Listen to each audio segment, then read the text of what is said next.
My next guest is a legendary newscaster in Las Vegas. I am so excited to have him on the show. He's also one of my dearest friends. I've known him for so long, and he needs no introduction. He doesn't need any introduction.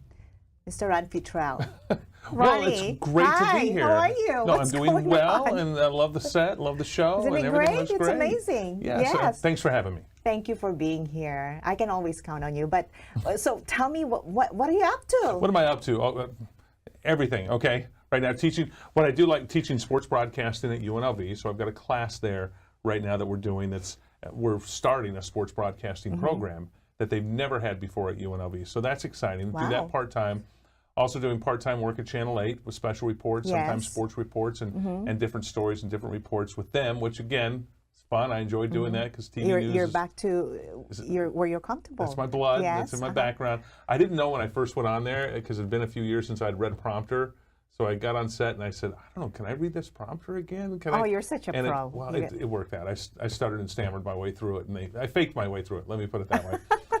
So doing that, and then my full-time job is flying drones, mainly So for tell us about that. yeah, mainly for TV news, but there's a lot of different applications. It's a company called Avisight, Avisight, like a bird, Avisight, aviary with or aviation with a camera.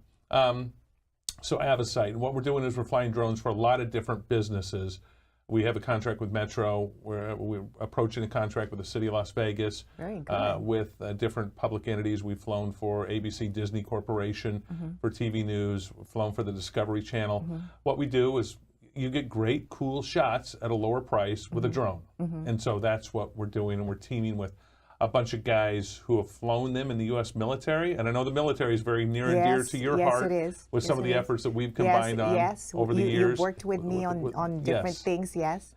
So with the U.S. military guys out there making it happen, doing some things, and retired military that have flown drones for decades in the military, now we're taking this expertise here in Nevada and using it for, I'll say using it for whatever you can think that a drone could be used for. We're going to use it for. That's awesome. It's legal and allowed by the FAA, and so yeah, having some fun with that. That's amazing because the last time I think we saw each other, you were doing the Football jerseys. You were acting like a football, acting like a football person there, sort of. You were like a national.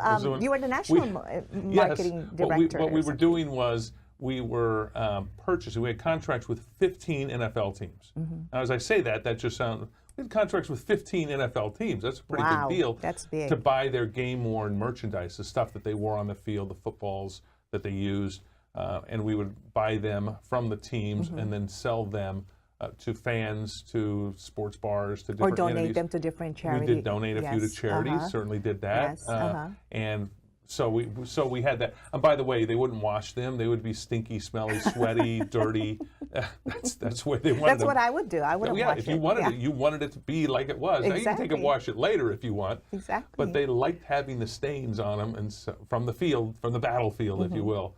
So yes, did that. That was fun. That was fun, as well as with Avisight. Both are fun, enjoyable things. I've been just playing my lifetime. I've been having fun jobs and enjoying them. I know you're always. Every time I talk to you, it's always like easy and fun. You're just an amazing friend. And so, you know, you've been in the news for so long here in town. You're like an institution. How did or it should be institutionalized. Is that what you meant? Is that one or the other? You know, okay. It can go both ways too. But you're like an institution in Las Vegas. So how did you, from that being in the news industry for so long, transitioning into these other things that you do? Well, good question. And I like to think that being here doing sports for so long has helped me with my post-TV news career, if you will. I got to do sports here at a time when there was a lot going on here sports-wise. Yes. And not to discredit what's happening now with sports, there's some pretty good energy happening now. That was when you were a teenager, right? When I was, so I started when I was about 14. But I got to be here when the Rebels won the national championship in college basketball. That by itself was a pretty big deal for this city. Wow. Also the rise of NASCAR here in Las Vegas with the building of the Speedway, the career of Mike Tyson from start to finish, the great middleweights and You were there welterweights, for all of Hagler, them. Hearns, Leonard Duran. Here for the rise of the UFC. I can go on and on. Greg Maddox, Andre Agassi's career, Randall Cunningham's career. I got to cover all of those things at a time that was real electric here in Las Vegas. And you didn't have ESPN to the degree you have it now, and all the different cable channels. So that benefited me, I believe. And then it was just a matter of, from there, you know, taking other things that I could do that would help further my career. And the fact that some people, well, I guess sort of because you're on TV, people trust you whether they should or not. And I mean that. I mean, Yeah, and should, you've done so much good for the community as well. And what would you like the viewers to know about you? Something that they don't know, something that Ron Futrell is when he is at home. I'm a rabid left-handed person. Okay, no, I'm left-handed. It's all left-handed rights with me all the time. Okay. Am I a minority because of that? Because I'm left? No. But I am, though. There's only 1 of 8 people are left-handed in the country, so that's sort of a minority group. 1 of 8 people. Only 1 out of 8, so I'm left-handed. So that's. So do you work on your right, or? I can shoot a basketball with my right hand pretty well. I've had to, and I play the guitar right-handed, only because I could never find left-handed guitars as a kid. So, and that was a bit of a handicap, but I worked through that and around that. But yeah, well, they say left-handed people are very smart and intelligent. So I thank you for being here, Ron. That's our marketing firm that says that. That's the left-handed people's marketing firm. But thank you. I'm glad that's resonated. Well, because I know that for a fact. But thank you for being here. This is such an amazing opportunity to just sit down with you in a different setting and just talk to you. Good luck with this show. Thank you so much.